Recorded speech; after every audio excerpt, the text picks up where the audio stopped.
Driver lori lari dikejar JPJ lupa tarik handbrake. Dia kebulok mana? Macam mana? Dia.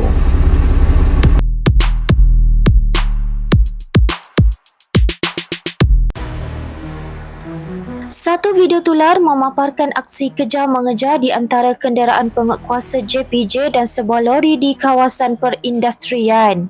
Menerusi video tersebut, pemandu dan kelindan lori terbabit dilihat melarikan diri dan meninggalkan lori tersebut tanpa menarik brek tangan. Lori itu seterusnya mengundur ke belakang dan hampir melanggar kenderaan JPJ tersebut yang sempat mengelak.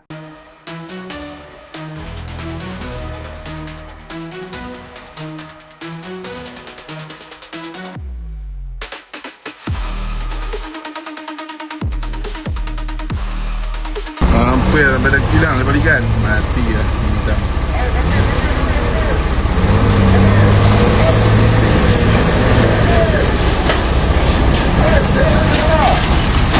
Dia kebulok mana? Hampir apa tu?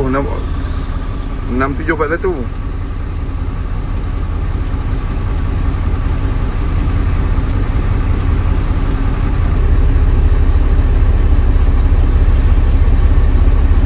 Dia driver lari tu mampus. Handbrake pun tak tarik lah. Macam mana? Dia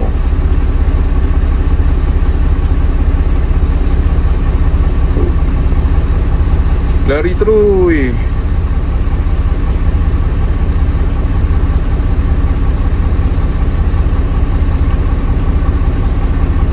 Punya lapak duit. Habalah.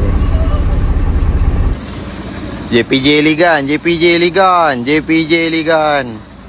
Tu dah.